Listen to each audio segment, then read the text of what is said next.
Halo sahabat Trans TV 2, bagaimana kabar Anda? Semoga sehat selalu, panjang umur dan dilancarkan rezekinya, amin. Assalamualaikum warahmatullahi wabarakatuh. Kembali lagi bersama saya Mas Ompong tentunya di Trans TV 2 yang mereaction video-video tentang misteri, mistis, legenda dan sejarah, baik sejarah agama, sejarah bangsa, baik dalam negeri maupun luar negeri. Kali ini saya akan mereaction satu video dari Dewi Metafisika. Jangan lupa guys subscribe, yang berjudul 10 pesugihan di Indonesia.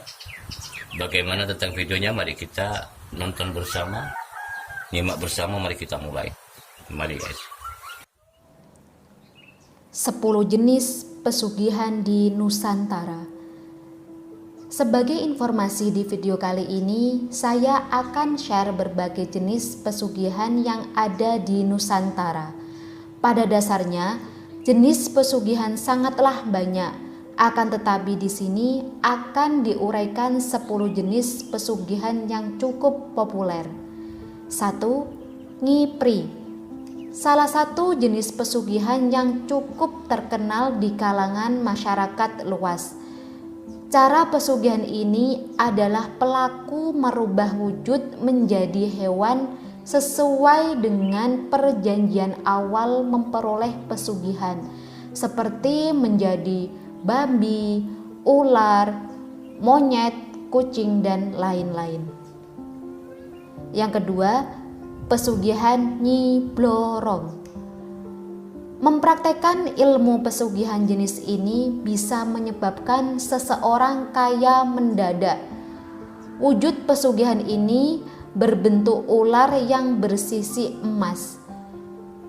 Jika pelaku pesugihan melakukan hubungan badan dengan ular tersebut, maka sisik-sisiknya yang berupa emas tadi akan rontok di tempat tidurnya.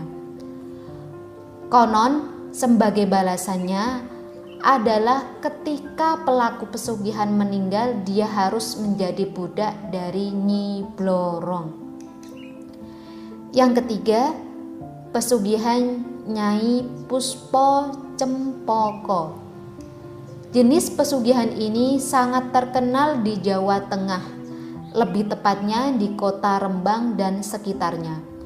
Syarat pesugihan ini adalah pelaku harus laki-laki, karena pelaku pesugihan ini akan diambil suami dan setiap malam Jumat Kliwon harus bersenggama dengan Nyai Puspo Cempoko. Sebagai balasannya, pelaku pesugihan akan menerima harta yang begitu banyak. Nyai Puspo Cempoko adalah makhluk gaib penunggu daerah Kabongan, salah satu di kota Rembang.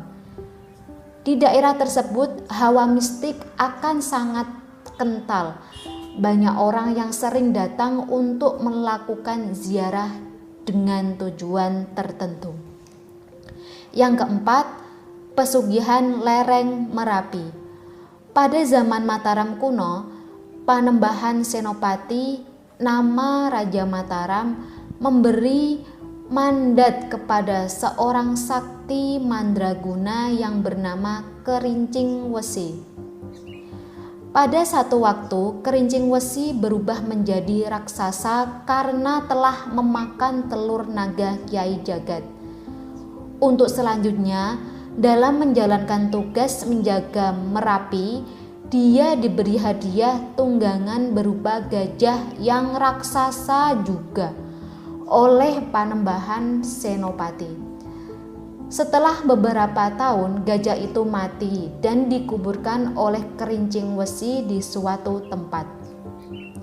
Tempat itulah yang sekarang biasa disebut dengan Watu Tumpeng. Situs ini berada di kawasan Cangkriman, Sleman, Yogyakarta.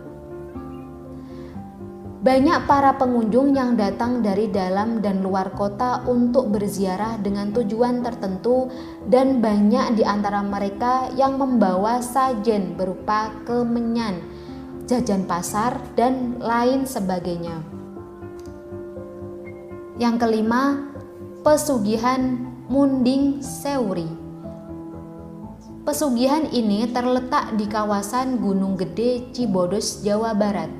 Tidak sedikit masyarakat yang percaya bahwa tempat itu adalah tempat bersemayamnya Raden Surya Kencana, yakni seorang putra mahkota dari pendiri kota Cianjur, Raden Arya Wiranatu Datar. Konon, beliau semasa hidup beristrikan makhluk halus. Di kawasan ini pula terdapat gubuk yang di dalamnya terdapat sebuah gundukan tanah seperti kuburan. Di tempat tersebut banyak orang yang mencari pesugihan. Namun, untuk mencari pesugihan di tempat ini harus dilakukan saat bulan purnama. Karena jika tidak, konon segala upaya yang dilakukan akan sia-sia. Yang keenam, pesugihan bulu gendruwo. Jenis pesugihan ini tidak sepopuler jenis pesugihan yang lainnya. Ini cukup beralasan karena sulitnya melakukan proses pesugihan ini, yakni pelaku pesugihan diharuskan telanjang bulat di bawah pohon gayam dan menyediakan masakan dari burung gagak. Menurut beberapa orang yang telah melakukan pesugihan ini, meski untuk mendapatkannya cukup sulit, akan tetapi pesugihan ini tidak begitu mengandung resiko karena gendruwo tidak meminta tumbal atau nyawa. Cara memperoleh bulu gendruwo adalah ketika gendruwo sibuk memakan masakan dari burung gagak, pelaku harus lincah untuk mengambil bulu gendruwo. Jika beruntung, maka pelaku akan mendapatkan bulu genderuwo dan dipercaya rizkinya akan mengalir seperti air bah. Akan tetapi, jika tidak beruntung, orang tersebut akan enggan untuk mengulanginya kembali karena takut dengan wujud genderuwo tersebut. Yang ketujuh, pesugihan Gunung Kemukus. Alkisah, pada zaman dahulu ada seorang pangeran bernama Pangeran Samudro. Ada yang menyebut bangsawan ini dari keluarga kerajaan Majapahit. Namun versi lain menyebutkan Pangeran Samudro berasal dari bangsawan kerajaan Pajang. Pangeran Samudro jatuh cinta kepada ibundanya sendiri, yakni Dewi Ontrowulan. Keduanya menjalin asmara sampai suatu waktu ayahandanya mengetahui dan murka terhadap keduanya. Kemudian Pangeran Samudro diusir dari istana. Dalam kekecewaannya, Pangeran Samudro mencoba menghilangkan kesedihannya dengan cara berkelana hingga sampailah ia di Gunung Kemukus dan menetap di sana. Tak lama kemudian, ibunda dari Pangeran Samudro menyusul ke Gunung Kemukus untuk melepas kerinduan. Namun kesialan Pangeran Samudro belum berhenti. Belum juga anak dan ibu ini melakukan hubungan intim, masyarakat di sekitarnya memergoki dan menangkap keduanya. Kemudian merajamnya hingga keduanya tewas. Konon, sebelum menghembuskan nafas terakhir, Pangeran Samudro berteriak, "Baiklah, saya menyerah, tapi dengarlah sumpahku. Barang siapa yang mau meniru perbuatanku di sini, maka dialah yang akan menebus dosaku dan sebagai imbalannya saya akan mengabulkan segala permintaannya." Yang kedelapan, pesugihan janin. Proses pesugihan ini dilakukan dengan cara memindahkan janin untuk diberikan kepada jin perempuan yang ingin memiliki keturunan. Sebagai imbalannya, jin inilah yang akan memberi imbalan berupa harta yang melimpah. Pantangan dari pesugihan ini adalah dilarang meminta atau mengharapkan anaknya kembali. Ingat guys, jaga iman, jangan terpengaruh, jangan tergoda, jangan tersesat. Mencari rezeki yang halal itu yang lebih baik guys. Mari kita lanjutkan. Tuyul. Jenis pesugihan ini cukup populer di kalangan masyarakat luas. Tuyul dapat digambarkan seperti anak kecil atau orang dengan tubuh kerdil dan memiliki kepala plontos tanpa rambut.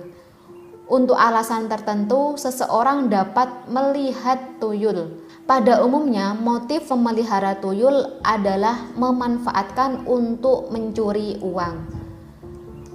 Untuk menangkal tuyul, caranya adalah dengan memasang yuyu atau sejenis kepiting di sejumlah sudut rumah karena tuyul dipercaya menyukai yuyu sehingga ia lupa akan tugas yang dibebankan pemiliknya. Konon tuyul berasal dari janin orang yang menggugurkan bayinya. Karena berasal dari bayi inilah tuyul memiliki karakter seperti anak-anak, yakni gemar bermain. Dan yang ke-10, pesugihan tukar istri. Jenis pesugihan ini sama saja seperti pelaku menjual istrinya kepada setan. Biasanya yang melakukan ritual pesugihan ini adalah para suami yang sakit hati karena ditinggal selingkuh istrinya berselingkuh. Ritual ini biasanya dilakukan di Goa Susuh Angin di Gunung Kuncen lereng Gunung Merbabu. Namun hati-hati karena di daerah ini berlaku petuah masyarakat, jelma mara jelma mati. Dapat diartikan siapa yang datang dia akan mati. Kita sudah selesai menonton satu video dari Dewi Metafisika Channel. Jangan lupa guys subscribe, yang berjudul 10 pesugihan di Indonesia. Saya sangat berterima kasih kepada teman yang telah merekomendasikan video ini untuk saya reaction, dan juga kepada Dewi Metafisika. Semoga video ini bermanfaat, menambah wawasan untuk kita semua. Kiranya cukup sekian perjumpaan kita guys. Jangan lupa like and share and subscribe para Asti Video yang mereaction video-video tentang mistis, misteri, legenda, dan sejarah.